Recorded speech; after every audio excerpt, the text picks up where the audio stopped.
को आपने सपोर्ट किया, जहां बॉलीवुड पूरी तरह से silence and you come out and supporting this cause, क्या कहना चाहोगे? मैं अनुरोध करती हूँ तमाम बॉलीवुड एक्टर्स से कि वो आगे आएं और श्रद्धा हत्याकांड में आफताब के खिलाफ अपनी आवाज़ बुलंद करें, जस्टिस फॉर श्रद्धा की मांग करें, गुहार लगाएं और बता दें लोगों को कि उन्हें सिर्फ और सिर्फ अपनी फिल्मों से मतलब नहीं है, उन्हें इस समाज से भी मतलब है। उन्हें इस समाज में जो अन्याय हो रहा है उससे, उसके खिलाफ वो आवाज़ उठा सकते हैं, ये बताएं लोगों को। हम लोग सब समाज का हिस्सा है ना, हम लोग सब समाज का हिस्सा है और समाज में रहना है, हमें समाज के लिए तो कुछ करना पड़ेगा ना। लेकिन लोगों हम को लोग अवेयरनेस ये सारी चीज़ें सबको, हम किसी को फोर्स नहीं कर रहे कि भाई बॉलीवुड के या किसी भी कहीं के भी कोई लोग, लेकिन हम किसी को फोर्स नहीं आ रही है। नहीं, देखिए वो लोग प्ले कार्ड लेकर आ जाते हैं, बिल्कुल कई सारे बॉलीवुड और करीना कपूर, लोगों को लगता है कि अरे श्रद्धा हमारी कौन लगती है, हमारी लगती है, हमारी श्रद्धा बहन लगती है, इस देश की बेटी है। इस नाते के अनुसार हमारा फर्ज बनता है कि हम उनके लिए न्याय की गुहार लगाएं। तो क्या अगर उनका जन्म किसी दूसरी माँ की कोख से हुआ तो क्या? अरे हम सब देश के नागरिक हैं। कल के दिन अगर हमें कुछ हो जाए तो हम क्या समझें कि अरे हमारा तो कोई है नहीं, हाँ आगे पीछे कोई है नहीं, ऐसे नहीं होता है। हम एक समाज, बिल्कुल हम जंगल में नहीं जी रहे हैं, हम एक समाज में जी रहे हैं, यहाँ गुंडाराज नहीं चलेगा। मैम जैसे कि एविडेंस पुलिस जुटाने की कोशिश कर रही है, हर जगह जुटाने की, जैसे कि मोबाइल अगर हम बात करें, भाईंदर के जो वासी खाड़ी में जो डाल दिया था उसने, तो अभी तक कुछ बरामद नहीं हुआ है। तो क्या कहना चाहोगे तो पुलिस की जो इन्वेस्टिगेशन है, क्या आपको लगता है इतना बड़ा केस सीबीआई को जाना चाहिए? What is your think about that? जी मैं अनुरोध करती हूँ केंद्रीय सरकार से कि जल्द से जल्द एक कमेटी बिठाई जाए ताकि ये जो कड़ियाँ टूटती हुई नज़र आ रही हैं उन कड़ियों को जोड़ दिया जाए मजबूती से। जैसे श्रद्धा का मोबाइल फ़ोन और उनका कटा हुआ सिर और जिस आरी से उनके शव के टुकड़े किए गए वो आरी अभी तक लापता है। और भी कई सारी strangled her. Ji He strangled her first, no? जी उसका गला घोटकर उसे मार डाला। जी तो very wrong. The person you love, you cannot kill. Ji How can you kill that person whom you love so much? You can't kill. प्यार इश्क मोहब्बत के नाम पर प्रेमी आफताब ने श्रद्धा वालकर के 35 टुकड़े कर दिए। ये और 35 टुकड़े करने के बाद उनकी कटी हुई मुंडी को फ्रिज में रखकर रोज उसे देखता था वो, मतलब मिस करता था। हम लोग इतना डर रहे हैं सोच के, you said that देखता है, हाईटेक टेक्नोलॉजी हमारी, इतनी हाईटेक टेक्नोलॉजी, हम लोग इतने फास्ट उसमें 5G में हम लोग पहुंच गए हैं और इस तरह की चीजें हमें पकड़ने में कितना देरी लगना चाहिए? 6 महीने बाद हमें पता चला, 6 महीने तक वो लापता रही और किसी को कोई फर्क नहीं पड़ा। ऐसे कैसे हो सकता है, समझ में नहीं आ रहा है। मैम चाहे पुलिस भी इन्वेस्टिगेशन करो लेकिन बाद में कोर्ट से छूट जाए तो आप क्या कहना चाहेंगे? क्योंकि चावला रेप केस में हाई कोर्ट हो, ट्रायल कोर्ट हो, इन्होंने तो फांसी की सजा दी थी, लेकिन at the end supreme court ने उनको छूट दे दी क्योंकि उनको जजेस को लगा कि जो पुलिस ने जो इन्वेस्टिगेशन की वो सही तरीके से नहीं की और जो आरोपी थे उनको भी बरी कर दिया गया और उन्हें इस केस में री इन्वेस्टिगेट होना चाहिए अगर जजेस को लग रहा था सुप्रीम कोर्ट को, लेकिन उनको बरी कर दिया गया।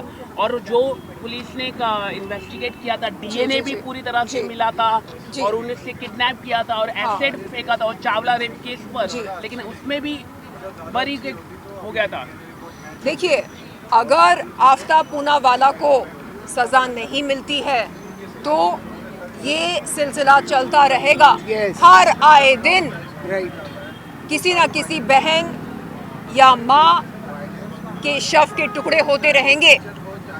हर आए दिन किसी ना किसी महिला का यौन शोषण होता रहेगा, बलात्कार होता रहेगा। इसलिए मैं अनुरोध करती हूँ पुलिस प्रशासन से और न्यायालय से कि एक मिसाल बनाएं, समाज में रहने वालों के लिए एक मिसाल बनाएं, उन्हें बताएं कि अगर आप कानून के साथ खिलवाड़ करोगे तो आपको सजाए मौत मिलेगी। आपका कोई हक नहीं बनता कि आप किसी को मौत के घाटे उतार दें। अरे आपकी बनती नहीं है अपनी प्रेमिका से, आप वॉकआउट करो ना रिलेशनशिप से। आपका क्या हक बनता है कि आप उसे खत्म कर दें? और खत्म करके आपका जी नहीं भरा, उसके बाद आपने उसके शव के 35 टुकड़े किए That is to save himself he did it. To save ताकि himself. कोई सबूत ना रहे। Yeah, exactly. ऐसे सबसे ऐसे पहले दरिंदे का इंसानों कोई को हक नहीं डर बनता। है ना, ये डर नाम की जो चीज है ना, ये डर तो खत्म हो खत्म गई ही है। हो गया है। ये तब तक नहीं होगा जब तक कि कोई कानून कड़ा नहीं होगा, सजा नहीं मिलेगी। क्रिमिनल माइंड बहुत लोग हैं और छोटी छोटी बच जाते हैं तो इसलिए उसको इजी ले लेते हैं, इजी फॉर ग्रांटेड। तो आदमी को जब तक सजा नहीं मिलेगी कड़ी, तो दूसरा क्रिमिनल इबरत कैसे हासिल करेगा? एक छूट जाता है, एक छूट जाता है, एक छूट जाता है, पकड़ते हैं, छूट जाता है। कानून व्यवस्था में सारी चीज़ें भाई सबूतों के आधार पे अगर सबूत जुटाई जाए, हम लोग हाई टेक्नोलॉजी में जी रहे हैं तो हम लोग क्या सबूत जुटाने में महीनों सालों लगा देंगे? तो सजा जो क्रिमिनल है उसको सजा मिलनी चाहिए, उसको जल्दी जुटाया और जाए, उसको महिलाओं जल्दी के लिए इंसाफ मिले। जी, महिलाओं की सुरक्षा के लिए लोग कहते हैं हमारे पास बहुत ही मजबूत कानून है, तो उस कानून का पालन क्यों नहीं हो रहा है? लोगों के दिलों में कानून के प्रति डर क्यों नहीं है? चलो आज क्या करें, बैठे बैठे क्या करें, चलो मर्डर करते हैं। क्या हो रहा है? हाँ, ये रेप कल्चर, मर्डर कल्चर, ये इसको हम कब तक बढ़ावा दें? और हमारी जो चुप्पी है ना, वही इसको बढ़ावा दे रही है। बहुत हो गया। मैम अब पुलिस प्रशासन को सबूत इकट्ठे करने पड़ेंगे, अदालत में पेश करना पड़ेगा।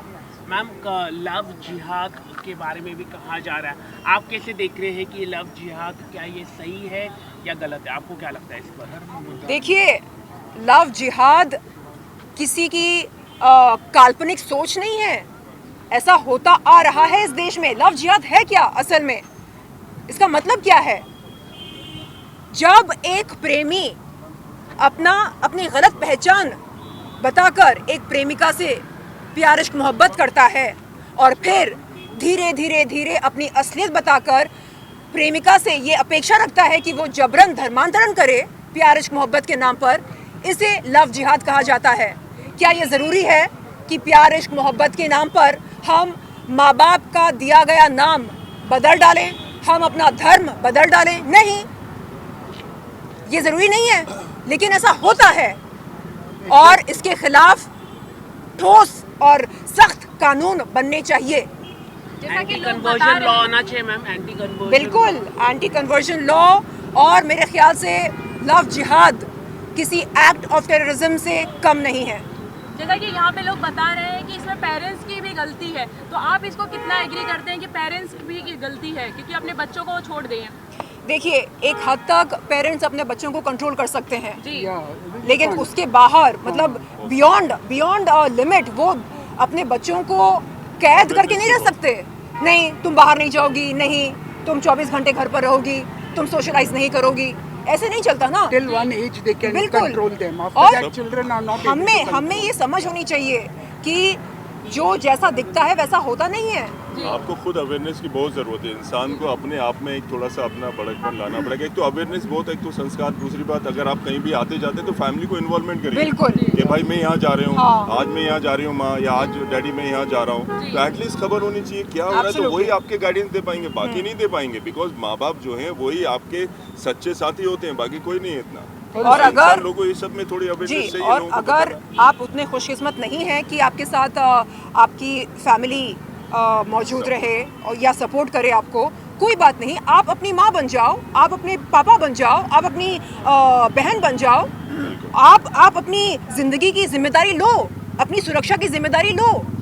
देखिए, पुलिस प्रशासन एक हद तक हमारी मदद कर सकती है, बाकी सब हमें ही करना है।